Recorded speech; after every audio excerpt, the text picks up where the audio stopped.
السلام علیکم، welcome to my channel. دوستو، آج ایک انتہائی زبردست آزمودہ اور ان لوگوں کے لیے جو ٹھنڈے مزاج کے ہیں، جن کو شہوت نہیں آتی، اور صرف ایک چٹکی ہرمل سے ایسی ٹپس جو انتہائی کمال اور زبردست رزلٹ دینے والی ہے،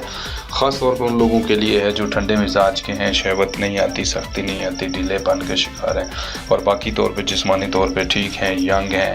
اور صحیح طریقے سے جو ہے شہوت نہیں آ رہی، ان کو سختی بھی نہیں آ رہی، باقی اور کوئی مسئلہ نہیں ہے، صرف اسی وجہ سے تھوڑی سی پرابلم ہے، اور بھرپور طاقتور بھی ہیں، لیکن اس میں تھوڑے سے ڈھیلے ہیں، مزاج جو ہے ان کا ٹھنڈا ہے، تو ان کے لیے ایک انتہائی زبردست ٹپ ہے، اس کو آزمائیں۔ اس کے بہت اچھے رزلٹ ہیں۔ میں اس کے آپ کو بتا دیتا ہوں، صرف آپ کو ایک چیز چاہیے، ہرمل۔ آپ نے ہرمل اور ایک اور چینی یا مصری یا شنگری، ان میں سے کوئی بھی چیز آپ ہم وزن مقدار میں لے لیں۔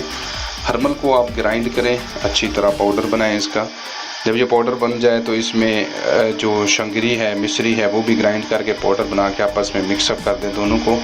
اور 4 ماشا آپ نے رات کو دودھ کے ساتھ استعمال کریں، 7 دن تک استعمال کریں، 2 ہفتے تک استعمال کریں، بہترین رزلٹ دے گی، بہت اچھے ہیں، اور اس کے جو ہے 7 دن کا 10 دن کا استعمال کافی عرصے تک جو ہے اس کا اثر رہتا ہے، اور بندے کو تھوڑا ہیٹ اپ کر دیتا ہے، اور ہائی بلڈ پریشر والے جو ہیں اس کو نہ لیں، اور گرم مزاج جو ہیں وہ بھی نہ لیں اس کو، اور جن کو قطرے وغیرہ آتے ہیں پیشاب میں لیشدار، وہ بھی نہ لیں۔ جو ٹھنڈے مزاج کے ہیں تھوڑے، وہ اس کو اس آسانی طریقے سے استعمال کر سکتے ہیں اور اس سے فائدہ اٹھا سکتے ہیں۔ آخر میں دوستو یہ کہنا چاہوں گا کہ آپ جو ہیں میرے چینل کو ضرور سبسکرائب کریں تاکہ آپ کو مزید اچھی اپڈیٹس ملتی رہیں۔ تھینک یو سو مچ، اللہ حافظ۔